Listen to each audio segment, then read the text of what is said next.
अस्सलाम वालेकुम grade 9 students. Math का ही यूनिट नंबर 14 का सेकंड लेक्चर है। इसमें हम 14.2 में से एक मैथ क्वेश्चन सेलेक्ट किया है। बिल्कुल ऐसे ही क्वेश्चन जो है वो रिव्यू एक्सरसाइज में भी दिया हुआ है। अगर आपको ये वाला क्वेश्चन समझ आ जाएगा तो रिव्यू क्वेश्चन वाला एक्सरसाइज का क्वेश्चन आप खुद ब खुद कर सकते हैं। सिर्फ वैल्यूज चेंज है, बाकी क्वेश्चन सेम ही है। और इसी तरह रिव्यू एक्सरसाइज में से क्वेश्चन नंबर 3 सेलेक्ट किया है, उसका पार्ट नंबर 1 और पार्ट नंबर 2 करवाऊंगा। और जो उसके बाद उसके अलावा कोई अगर एक आधा पार्ट रह जाएगा तो वो आप इस कॉन्सेप्ट से वो भी कर सकते हैं। Let's start. Exercise 14.2 page number 236 question number 2। Question number 2 में जो गिवन डाटा है वो क्या दिया हुआ है, in triangle ABC shown in the figure CD, यानी ये जो CD है ये एक ट्राइंगल है ABC, CD जो है वो एक एंगल बाइसेक्टर है, क्योंकि जो एंगल C है वो उसको दो इक्वल पार्ट्स में डिवाइड कर रहा है। यानी CD bisects the angle C, कि CD जो है वो एंगल C को बाइसेक्ट कर रहा है, यानी दो इक्वल पार्ट्स में डिवाइड कर रहा है।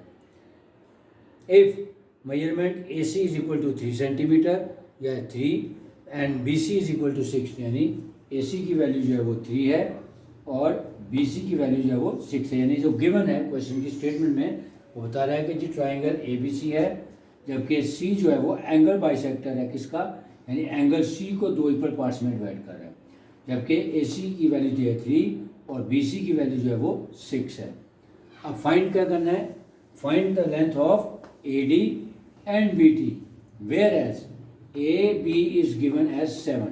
अब ये जो डायग्राम बनी हुई है उसमें जो 7 है वो बेसिकली B और D के दरमियान यहाँ लिखा हुआ है। यही चीज़ जो बच्चों को सबसे ज़्यादा कंफ्यूज करती है।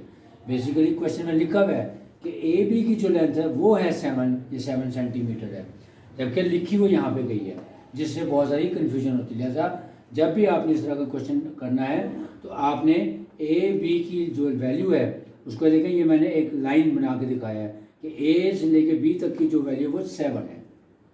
ठीक हो गया। अब हमने फाइंड क्या करना है, तो find the value of AD and BD। अब देखिए मैंने लिखा है let AD is equal to X, यानी A से लेकर D तक की जो वैल्यू है वो हमारी X हो गई। Then BD is equal to 7 minus X। अब ये भी कंफ्यूजन है बच्चों के दरमियान में, अक्सर उनको पता नहीं लगता कि 7 माइनस X कैसे आ गया। इसको समझाने के लिए मैं आपको बता रहा हूँ कि सपोज करते हैं कि A से लेके B तक का जो टोटल डिस्टेंस है वो अगर 10 सेंटीमीटर है, अगर A से लेके B तक का डिस्टेंस 10 सेंटीमीटर है और A से लेके D का जो डिस्टेंस होगा वो सपोज करते हैं 4 सेंटीमीटर है, तो फिर B से लेके D तक का डिस्टेंस क्या होगा 6 सेंटीमीटर। ये सब बच्चों को समझ आती है, लेकिन जब वैल्यूज X में आ जाती हैं तो उसमें कन्फ्यूजन हो जाती है। अब उसी को क्लियर करने के लिए आपको दोबारा बता रहा हूँ।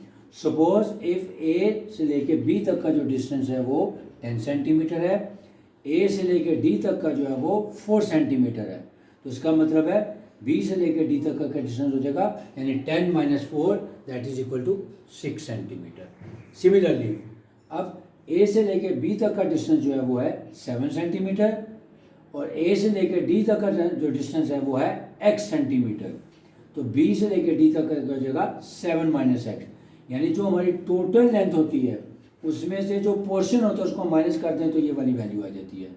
जो मैं एग्जांपल आपको कोट कर रहा हूँ उसमें मैंने सपोज किया है कि A से लेके B तक का 10 सेंटीमीटर है और A से लेके D तक का 4 सेंटीमीटर है, तो BD कैसे निकलेगा, यानी 10 माइनस 4 कर देंगे तो ये BD की वैल्यू 6 आ जाएगी। सिमिलरली अब A से लेके B तक का अगर 7 सेंटीमीटर है, A से लेके D तक का X है, तो BD कैसे आएगा, टोटल में से पोर्शन को माइनस कर देंगे, यानी 7 माइनस X, तो BD की वैल्यू आ जाएगी 7 माइनस X। सिर्फ यही चीज़ जो है इसमें सबसे ज़्यादा कन्फ्यूजन वाली थी, जो उम्मीद है कि मैंने आपको क्लियर कर दी होगी।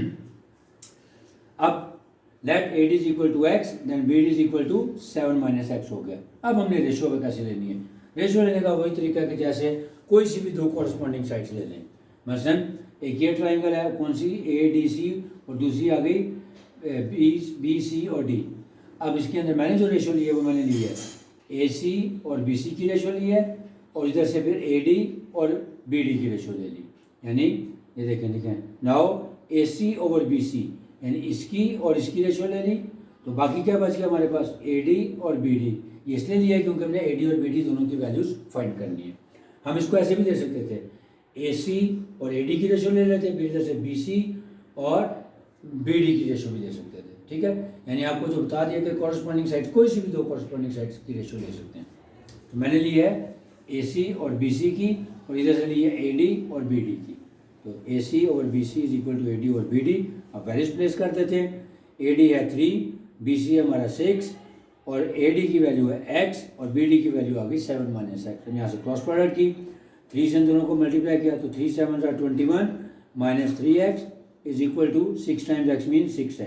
अब जैसे मैंने कहा कि गधे घोड़े अलग कर लें, यानी वेरिएबल्स एक तरफ कर दें और कांस्टेंट एक तरफ कर दें। माइनस 3x, ये 6x इधर पॉजिटिव था, इधर आके माइनस 6x हो गया, ये 21 पॉजिटिव है उधर जाके माइनस 21 हो गया। तो minus 9x is equal to minus 21, so x is equal to minus 21 over minus 9 यानी 7/3। अब x हमने किसको लेट किया था, AD को। वैल्यू कौन सी फाइंड करनी, दोनों AD भी और BD भी। तो लिखेंगे hence AD is equal to 7/3, क्योंकि x जो है वो हमारा AD है, और BD की वैल्यू कैसे निकलेगी, 7 माइनस एक्स, यानी 7 माइनस 7/3 कर दिया, विच इज इक्वल टू 14/3। अब जो रिव्यू एक्सरसाइज का क्वेश्चन नंबर 5 है, वो बिल्कुल डिटो क्वेश्चन ऐसा ही है, उसमें सिर्फ वैल्यूज चेंज की हुई हैं, यानी और नाम बदले हैं। यहाँ पे जो लेंथ दी हुई है, यहाँ 7 की बजाय 8 लिखी हुई है, और ये वैल्यूज चेंज कर दी हैं और नाम चेंज कर दिए, ABC की बजाय कुछ और नाम रख दिया, यानी LMN नाम रख दिया हुआ है, और वैल्यूज जो हैं वो चेंज हो गई। लेकिन आपने सेम प्रोसेस के साथ करना है, तो इंशाल्लाह वो बिल्कुल ठीक आंसर आएगा। अब आते हैं रिव्यू एक्सरसाइज का क्वेश्चन नंबर 3। उसमें भी दो सिमिलर ट्राइंगल्स दी हुई हैं, और उनके नाम ABC के बजाय लिखे हुए हैं L, M और N, और दूसरा यहाँ पे है P और Q, और बस लिखा वैसे ही है कि PQ is parallel to MN। Again इस क्वेश्चन को भी मैंने कहा कि जो वैल्यूज गिवन है उसको डायग्राम में पहले पुट करेंगे, और उसके बाद देखेंगे कि कौन सी कॉरस्पॉन्डिंग साइड्स की हम रेशियो लेंगे तो हमारी x की वैल्यू निकल आएगी। अब मैंने वैल्यूज पुट कर दी हुई है। LP की वैल्यू दी हुई थी 2.5, और L और M की वैल्यू दी हुई थी, ये कर्ली ब्रैकेट का आगे बताया कि जो आउटर साइड है ये 5 शो कर रही है कि LM की वैल्यू है। Similarly LQ is equal to 2.3, और जो आउटर साइड है वो हमारी x है, क्योंकि वो हमने फाइंड करनी है। यानी हमें जो गिवन डाटा दिया हुआ था उसमें बताया था कि LP की वैल्यू है 2.5 सेंटीमीटर, LM की वैल्यू है 5 सेंटीमीटर, LQ है 2.3 सेंटीमीटर, और L और N फाइंड करना है जो हमारा x हो गया। अब अगेन वैसे ही मैंने कहा कि रेशो लेंगे, पहले x वाली साइड की रेशो बनाते हैं, यानी LQ रेशो LN। तो मैंने पहले राइट वाली बना ली, LQ रेशो LN या LQ ओवर LN। अब इसके मुताबिक इधर से कॉरस्पॉन्डिंग साइड्स ले लें, यानी LP ओवर LM, यानी हो गया इन कॉरस्पॉन्डेंस LMN और triangle LPQ, LP over LM is equal to LQ over LN। अब वैल्यूज प्लेस कर दें, जब वैल्यूज प्लेस कर देंगे उसके बाद क्रॉस प्रोडक्ट करेंगे और x की वैल्यू आ जाएगी, यानी 2.5 over 5 is equal to 2.3 over x। अब x को 2.5 से मल्टीप्लाई करेंगे तो आ जाएगा 2.5x is equal to 5 times 2.3 is equal to 11.5। So x is equal to 11.5 over 2.5 यानी 4.6, hence LN is equal to 4.6 centimetre. अब इसका पार्ट नंबर 2। अब पार्ट नंबर 2 में क्या है कि हमें LQ की वैल्यू दी हुई है 2.5 सेंटीमीटर, L और N की वैल्यू नहीं दी हुई, बल्कि Q और N की वैल्यू दी हुई है 5 सेंटीमीटर, यानी LQ is equal to 2.5, QL is equal to 5। तो इन दोनों का जब हम सम कर लेंगे तो LN की वैल्यू आ जाएगी 7.5 सेंटीमीटर। और लेफ्ट हैंड साइड पे क्या दिया हुआ है कि L और M की वैल्यू गिवन है which is equal to 6 centimetre, और टू फाइंड क्या है कि LP की वैल्यू फाइंड करनी जो हमारा x है। अब अगेन पहले x वाली रेशो बना लेते हैं, यानी LP ओवर LM लिखेंगे in correspondence triangle LMN and triangle LPQ। Left hand side ले लेते हैं, यानी LP divided by LM is equal to LQ divided by LN। अब वैल्यूज पुट कर दें, LP हमारा x, LM हमारा 6 और LQ हमारा 2.5, और LN की वैल्यू जो आउटर में शो हो रही है वो है 7.5। यहाँ से क्रॉस प्रोडक्ट की, क्रॉस प्रोडक्ट करने के बाद ये आ जाएगा 7.5x इज इक्वल टू 15, और x is equal to 15 over 7.5 यानी 2, hence LP is equal to 2 centimetre. Revise कर लेते हैं, जो एक्सरसाइज 4.2 का क्वेश्चन नंबर 2 है, उसमें एक गिवन ट्राइंगल ABC है और जो CD है वो एंगल बाइसेक्टर है एंगल C का, यानी एंगल C को दो इक्वल पार्ट्स में डिवाइड कर रहा है। और गिवन में बताया हुआ है कि AC की वैल्यू है 3, BC की वैल्यू है 6 और A से लेकर B तक की जो वैल्यू है वो है 7। अब फाइंड क्या करना है, AD और BD की वैल्यू फाइंड करनी है, जबकि जो बुक में डायग्राम बनी हुई है वहाँ ये B और D के दरमियान 7 लिखा हुआ है, जिससे कन्फ्यूजन ये होती है कि BD की वैल्यू तो गिवन है तो फिर पूछी क्यों गई है। तो इसलिए मैंने जो नया डायग्राम बनाया उसमें आपको बताया कि A और B की वैल्यू जो है वो ये नीचे लिखी हुई है। ये मैंने एक लाइन बनाई है जो A और B के तक जा रही है और उसका लिखा 7। अब हम लेट करेंगे कि AD अगर x है तो BD हमारा 7 - x है। अब उसके बाद हम रेशो ले लेंगे, AC और BC की रेशो ली है और इधर से AD और BD की रेशो ली है। रेशो बनाई, प्रोपोर्शन बनाया, उसके बाद वैल्यूज पुट की, क्रॉस प्रोडक्ट किया, x की वैल्यू आ गई।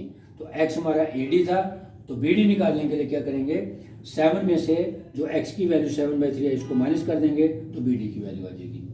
और रिव्यू एक्सरसाइज का क्वेश्चन नंबर 3 पार्ट 1 और पार्ट 2 ये बिल्कुल वैसे क्वेश्चन किए हैं जैसे मैंने एक्सरसाइज 14.1 में क्वेश्चन आपको करवाए थे कि जब भी आपको आउटर वैल्यू दी हो या फाइंड करनी हो तो आपने उनका सम ले लेना है, यानी जो चीज़ फाइंड करनी है उसको ऊपर x लगाना है।